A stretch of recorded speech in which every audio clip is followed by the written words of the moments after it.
Olá, professora Esmeralda, muito obrigada por ter vindo ao programa História. Nosso tema hoje... muito obrigada. O nosso tema hoje é o trabalho infantil na Primeira República, que é um assunto do seu interesse.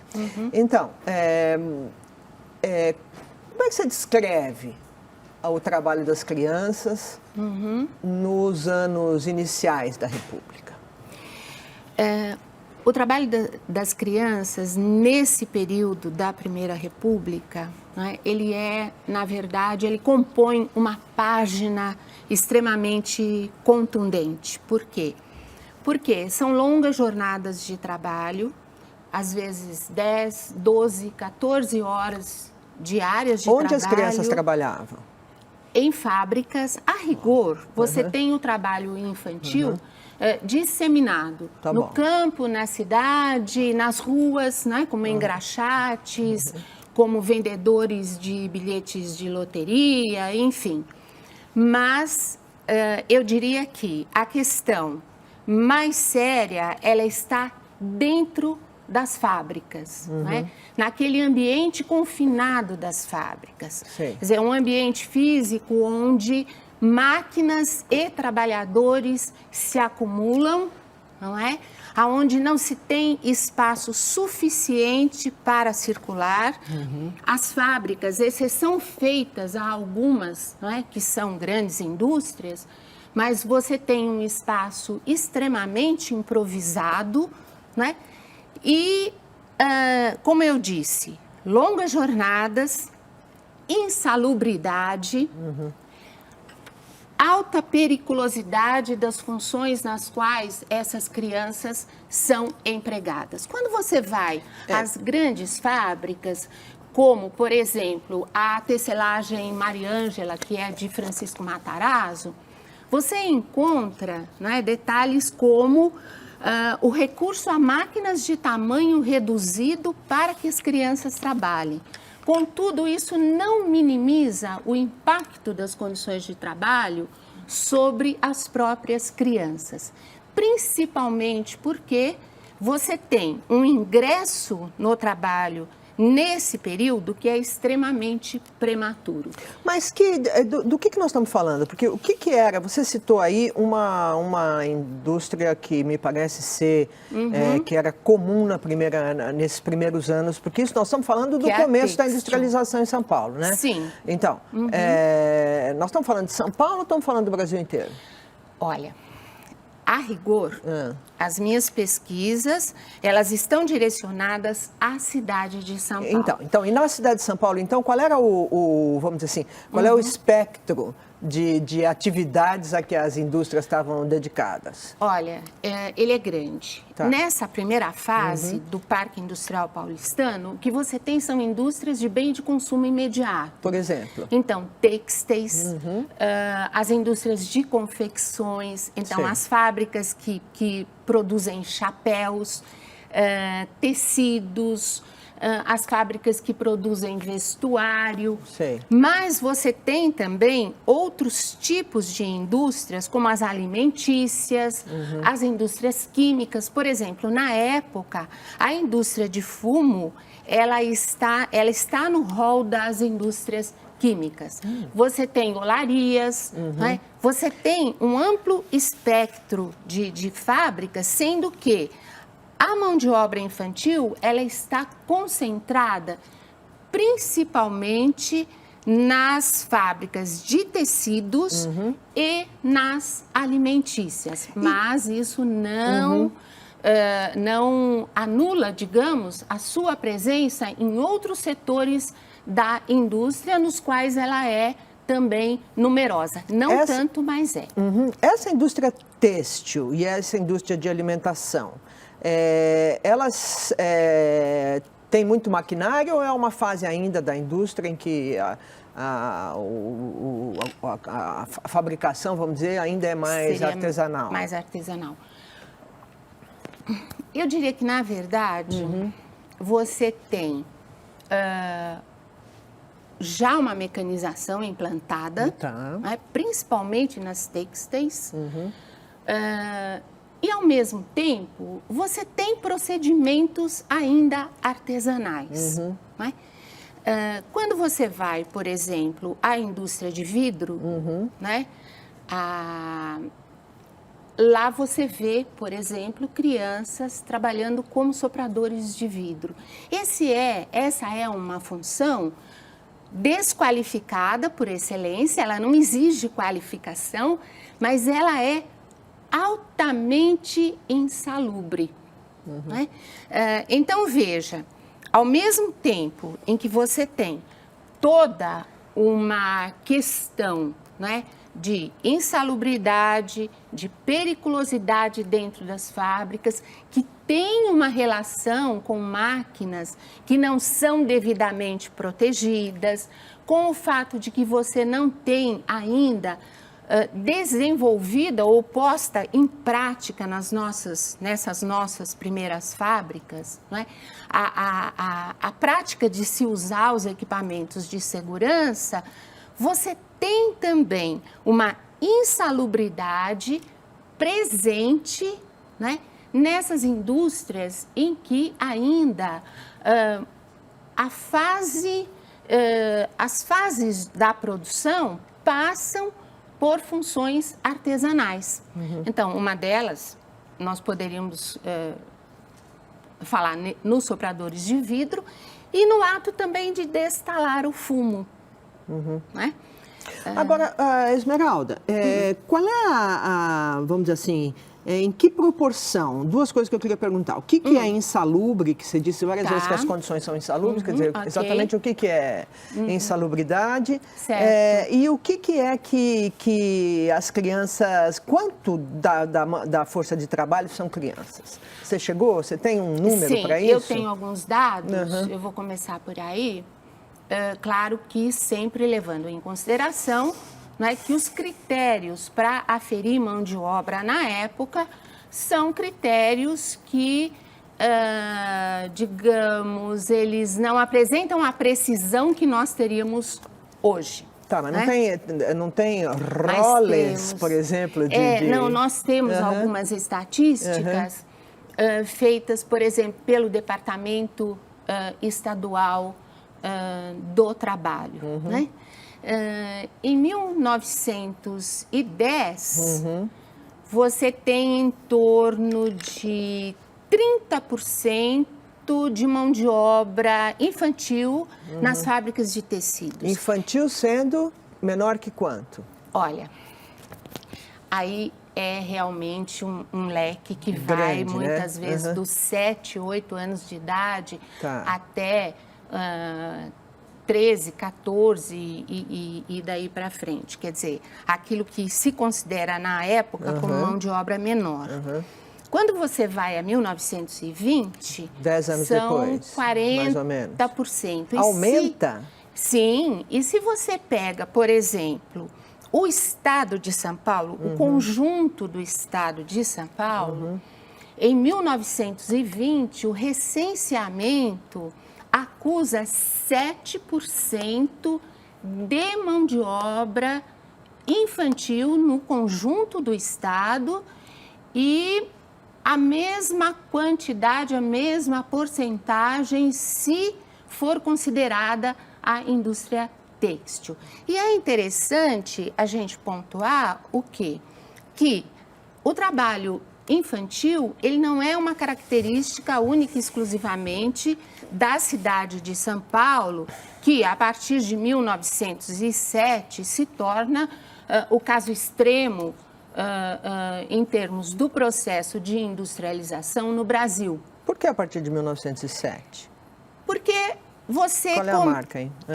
Você começa a ter, não é? Você passa a ter um desenvolvimento maior, não é, dessas atividades, mas anteriormente o Rio de Janeiro tem o parque industrial melhor aparelhado. É uma questão mesmo de expansão, não é, dos setores industriais, e ele vai se dar mais em São Paulo por questões aí que tem a ver mesmo com disponibilidade de capital, de mão de obra, tudo isso. Agora, com 30% de menores de quanto? 14?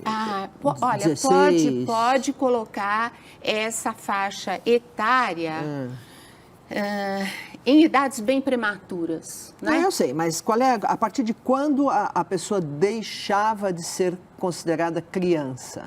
É isso que eu estou perguntando. Essa pergunta é interessante. Ela varia, porque, né? Isso. Sim, isso varia, porque hoje nós temos uma concepção de infância que é bastante fluida, porque se você pega, por exemplo, a ONU vai considerar criança até 18 anos, né? Mas tinha uma legislação na época, não tinha? Ao longo do tempo, não é? Você vai estabelecendo critérios, então, o que é criança, o que é o pré-adolescente, o que é o adolescente. E eu posso dizer que nesse início, nessa nossa primeira república, os juristas já falam em adolescência. A gente percebe muito que essa distinção entre o que seria a criança e o que seria o adolescente, ela está muito ligada, não é, a frases, por exemplo, que dizem, bom, a adolescência é exatamente aquela fase em que a criança desperta para as paixões da vida, enfim, em que você tem, na verdade, o aflorar de uma sexualidade, não é? Mas não é disso que eu estou falando. O que eu estou falando é assim, se tem 30... Eu te perguntei essa idade, digamos, se é 12, se é 14, sei lá, qual é a idade considerada porque já havia uma legislação na época, conforme eu aprendi com você. Sim, já. A respeito do trabalho das crianças. E se essas crianças abaixo de X anos, 14 ou 16, não sei qual é a idade, afinal, são 30% da mão de obra, tem uma espécie de uma anuência social para o trabalho das crianças. Não é uma coisa que... É muita criança dentro da mão de obra para que isso seja... para que a gente possa imaginar que a sociedade, parte da sociedade, enfim, alguém concordava com aquilo ali, ou pelo menos não discordava frontalmente. Eu acho que nós chegamos ao ponto em que é bom esmiuçar um pouquinho o que leva ao trabalho infantil, né? Na verdade, não é, nós percebemos nesse momento, e toda a discussão que se faz, que ele está literalmente vinculado ao baixo padrão econômico da classe trabalhadora, de suas famílias. Ou seja, o trabalho infantil suplementava... Isso, ele entra como uma possibilidade de melhorar o orçamento doméstico, mas podemos dizer claramente, sem medo de errar, que se ele minimiza as questões do orçamento doméstico, isso é de forma bem irrisória. Por quê? Porque uma das características é que eles ganham são pouco, extremamente baixos, extremamente baixos. Você tem uma hierarquia salarial que é qual? Os operários de sexo masculino adultos têm um salário bastante... insuficiente. Insuficiente para viver dignamente. As mulheres que também estão nas fábricas, e principalmente nesses setores em que as crianças também estão, o salário delas, por vezes, corresponde à metade do salário dos operários adultos de sexo masculino. As crianças, elas têm um salário ainda inferior ao das mulheres, e entre as crianças você percebe uma hierarquia que é a seguinte: as meninas no geral, ganham menos que os meninos. Não é? Então, nós chegamos à questão, quer dizer, o que motiva esse salário? Bom, o trabalho infantil. Quando você olha em relação ao salário, o que você percebe? Que o empresariado, não é, tem no trabalho infantil uma excelente ferramenta para diminuir os custos da produção. E essas crianças provavelmente ocupam lugares que poderiam ser ocupados por operários adultos, o que é um motivo da greve de 1917. Isso não está envolvido nisso? Está. Os operários têm sim, a classe trabalhadora tem sim essa discussão, fazem essa discussão já antes da greve de 17. Em março, você tem um movimento em São Paulo, os anarquistas criam um comitê de agitação contra a exploração das crianças nas fábricas. E uma das questões que está colocada, inclusive, está colocada na imprensa e está colocada dentro das empresas que produzem os jornais, não é? Que é essa questão do quanto as crianças ocupam postos de trabalho que os adultos poderiam ocupar. Não é? E com um salário melhor, melhorando, portanto, a sua condição. Se você faz um cálculo... Você está dizendo que as gráficas também empregavam crianças? Também. Tá bom. Também. Por exemplo, no começo do século XX, você tem uma discussão, porque os jornais começam, as gráficas começam a empregar alguns aprendizes, já estão empregando, e os gráficos se indispõem contra isso. Não é? Na verdade, a questão toda, não é? Você falou em anuência, né? Eu colocaria da seguinte forma: existe sim uma discussão. Tá. Essa discussão está colocada entre as lideranças operárias, como eu te disse, né? Não só os anarquistas. Os socialistas também se voltam contra isso, e os socialistas vão reivindicar uma questão que depois percorreu todo o século XX, que é a questão dos direitos da criança, né? E, para eles, um dos direitos fundamentais é a educação. Isso, esse era um ponto que a gente ainda não tratou. Quer dizer, o lugar dessas crianças não seria na escola? Elas não deveriam estar na escola, essas crianças que estão trabalhando? Como é que era a escola nessa fase? Então, há toda uma discussão colocada nessa nossa primeira república, que é exatamente em relação ao ensino público e gratuito, né? Os grupos escolares, eles são criados ainda ao final do século XIX, né, no finalzinho, mas eu diria que esse é um ensino de qualidade, mas que está voltado para as camadas melhor situadas economicamente. Digamos que, ao discutir a questão do ensino público, primário e gratuito, a República o faz, ou melhor dizendo, né, os nossos representantes nas várias esferas de decisão o fazem para seus próprios filhos. E os socialistas, eles vão dizer claramente, né,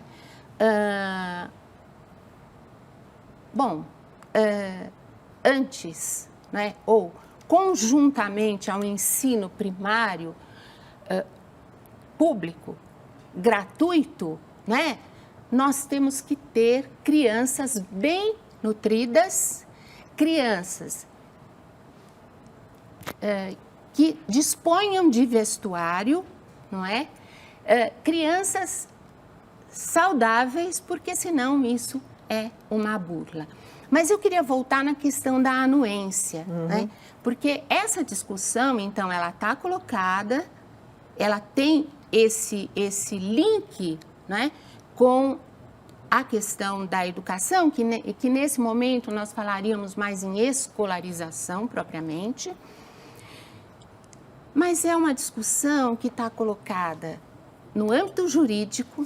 Os juristas têm uma preocupação quanto a isso, e uma preocupação que se volta, inclusive, para uma análise do que existe em termos de legislação fora do país. Não é? Tá bom.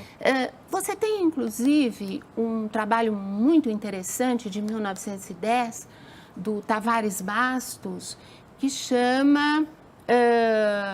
ele está voltado exatamente para os acidentes Legislação mecânicos. operária sobre acidentes Isso. mecânicos e proteção à infância operária. Exatamente. Estudo necessário dessas teses no Brasil. Exatamente. Esse trabalho a gente pode citar como exemplo da preocupação que está presente entre os juristas. Agora, se você for à medicina, né, aos médicos da época, você vai ver o quanto a discussão ela está presente a ponto de um dos renomados médicos brasileiros da época, né, Clemente Ferreira, dizer que as nossas fábricas são as manufaturas poderosas da tuberculose. Né? Aí a gente estava falando de insalubridade, Isso. então essa é uma questão. Por que você fala em insalubridade, Esmeralda? Eu falo em insalubridade O que porque, era a condição de trabalho dentro desses lugares? olha, extremamente insalubre, não existe outra expressão. Essa é uma época, inclusive, em que esses médicos, eles são também médicos higienistas. O higienismo é algo muito presente nesse momento, e a discussão que se faz é no sentido de tornar o ambiente de trabalho um ambiente higiênico, né? Isso passa pela racionalidade no mundo do trabalho. Né? E por que higiênico? Porque, além de toda aquela improvisação que eu detalhei para você, não é? Você tem processos produtivos que são insalubres por partículas que desprendem poeira e ambientes de trabalho sem a necessária ventilação, sem a necessária iluminação. Não é? E você tem, sim, as crianças, não só as crianças, adultos também adoecendo. Não é? As chamadas doenças profissionais são muito discutidas no momento pelo contato mesmo com determinadas matérias-primas, por exemplo. Quer dizer que as crianças trabalhavam, embora você não tenha falado, eu li no seu texto, elas trabalhavam à noite, sim, num ambiente sem ventilação, em que havia partículas, material particulado as tais de todo jeito. poeiras nocivas, como se diz na época. No ambiente de trabalho, Isso. lidando com máquinas que, à exceção, aparentemente, da tecelagem Maria Ângela, do Conde Francisco Matarazzo, eram máquinas previstas para pessoas maiores que as crianças. Sim, com certeza. E há, então, um risco de acidente de trabalho muito grande. Me parece que isso é uma das coisas que a imprensa, tanto operária como não operária, vai tratar, não é isso? Sem dúvida. Nesse período? E eu nem colocaria a questão só no âmbito do risco. O risco existe, mas o que você tem são estatísticas comprovando o quanto as crianças estão se acidentando dentro das fábricas. Chegando a morrer? E também, sim, com certeza. E também, essa é uma discussão que está colocada para a classe trabalhadora como um todo. Né? Eu vou citar um exemplo, 2 exemplos para você. Um deles, inclusive, desencadeia toda uma discussão em relação à legislação, que no momento diz que crianças entre 12, em torno de 12 anos, podem executar serviços moderados, serviços leves. Ora, o que é exatamente um serviço leve? ele não é necessariamente um serviço ou uma função que preserva a criança da possibilidade de um acidente. Em 1913, nós temos um caso, ele é relatado pelo Departamento Estadual do Trabalho. Nós temos um caso de um menino que numa indústria têxtil, ele vem carregando um saco de carretéis. Ora, ele não está lidando diretamente com a máquina.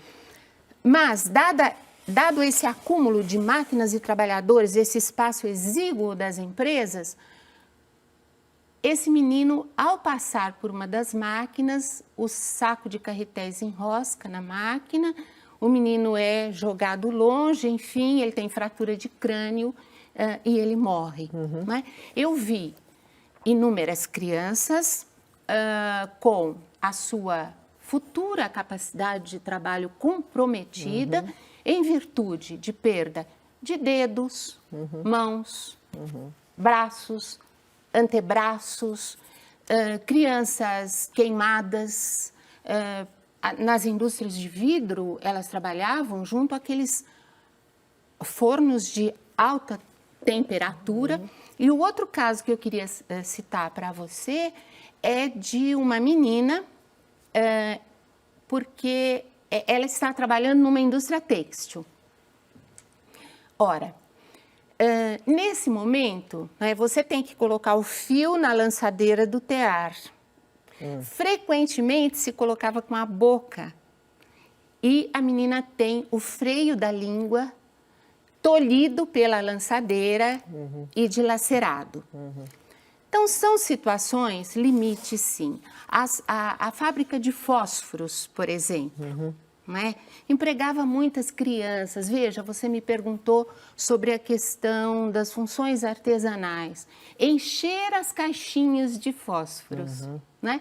Função de muitas crianças, mas que não as isentava da possibilidade de se queimarem. Tá bom. Esmeralda, quando que, vamos dizer assim, fica mais consensual na sociedade brasileira que o trabalho infantil deve ser, pelo menos nessas condições, etc., deve ser proibido ou impedido, etc. Quando é que isso muda de uma maneira mais contundente? Mais contundente. Bom, eu diria que a discussão atravessa o nosso século XX, ainda hoje ela está implantada, não é? Porque você ainda tem crianças trabalhando, não é? Agora, quando nós vamos à Primeira República, então lá você tem aqueles, como eu disse, que se colocam frontalmente contra, não é? Querem realmente que se, usando um termo da atualidade, que se erradique o trabalho infantil. E você tem, entre os empresários, uma tentativa que escamoteia muito os próprios interesses de mostrar alguma positividade em relação ao trabalho infantil. Que positividade seria essa? Nós estamos muito no finzinho do programa. Tá, que positividade seria essa? O trabalho impediria essas crianças de ficarem nas ruas, não é? E, portanto, de se envolverem em conflito com a lei, mendicância, vadiagem. Mas quando